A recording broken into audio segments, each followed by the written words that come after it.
Good day mga mamis! Tuloy na natin ang aming paggala sa mall. Pero bago ang lahat, flex ko muna ang susuotin nila. O pak! Diba? Walang kaarte-arte ang Ate Zia. Pero syempre, hindi magpapatalo si Baby Yuna. Tayong mga mami, syempre masaya kapag naka-OOTD ang mga anak natin. Lalo na ako, meron akong 2 girls. Ganyan talaga karamihan ng mga babae, mahilig manamit at mag-inarte.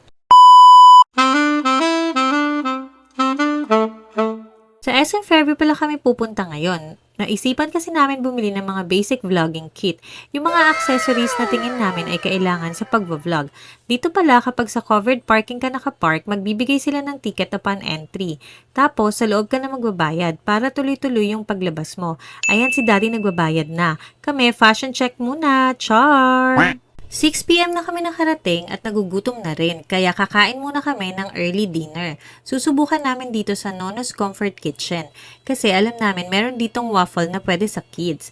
Bali dito na kami nakapwesto sa labas kasi mas maluwag. Teka, sino kaya itong gwapong ito? Char!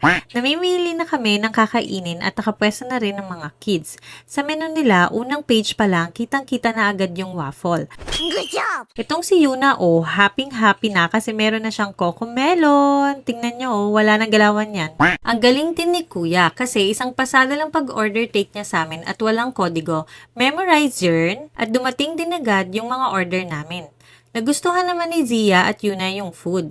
Nagku-curious din si Zia dito sa strawberry. Si Yuna naman walang pinipiling pagkain. Pagkatapos kumain, naglakad-lakad na kami. Didiretso na sana kami sa bilihan ng mga vlogging kits. Kaso may nadaanan kaming bagong miniso kaya nagtingin-tingin na rin muna kami dito. Nagtuturo naman itong si Ate Zia. Ang cute daw ng kitchen. Ako naman napabili din ng notebook para sa listahan ng pwedeng i-content at notes regarding vlogging. Pagkatapos bumili sa Miniso, napansin ko si Baby Yuna. Hinayaan ko lang siya. Ang galing na niya maglakad mag-isa at ayaw magpahawak. Pero thank you din kay Ate Zia kasi inaalalayan niya si Bunso. I love you, Ate Zia and Yuna! Sa wakas, nandito na kami sa store ng vlogging kits. Nakapili naman na kami and sana magamit namin ng tama. Bali bumili kami ng ilaw at maliit na tripod, microphone na pagkalaki-laki at monopod selfie stick. Ito lang binili namin kasi nag-uumpisa pa lang naman kami. Since iPhone nga pala yung gamit naming camera, bumili na rin kami ng MagSafe power bank.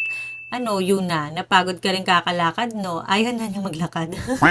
Pabalik na sana kami ng sasakyan, kaso bala ko pa sana mabudol si Daddy. Matagal ko na talagang gustong bumili ng rattan laundry basket, kaso ayaw niya. Pero ngayon, napapayag ko rin after 10 years.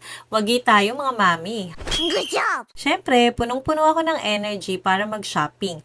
Parang nanunumbalik ang lakas ko pag pinapayagan tayong bilhin yung gusto natin. Naiinis na nga sa akin si Daddy kasi kung ano-ano pa raw pinagtuturo ko. Nakapili na ako at nagpatulong na kay Kuya. Nainip na rin si Zia at nag-post na ng kung ano-ano at nagtatatalon pa. Nag-request din si Zia na magpa-picture mamaya sa Barbie kaya dadaanan pa namin yun mamaya. Naganap na rin ako ng basurahan para sa lababo at napansin ko talaga itong isa. Ang lakas nga nito makasosyal pero 600 lang to. Tada! Kaya binili ko na rin.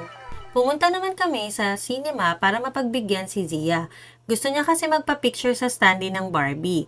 Pagdating dito, may mga nakapila na. Madami din kasi gusto magpa-picture kay Barbie. 4 cinemas ba naman showing ni Barbie ngayon dito sa SM Fairview? So ayan, sobrang saya niya at nag-posing-posing na. Magaling talaga mag-pose si Ate Zia. Sa susunod na may free time na lang kami manonood. Sa mga oras na ito, tulog na kasi ang Baby Yuna. Pagkatapos magpa-picture, inalis na niya yung jacket niya. Nainitan ata, tiis ka na. See you sa next video. Bye-bye!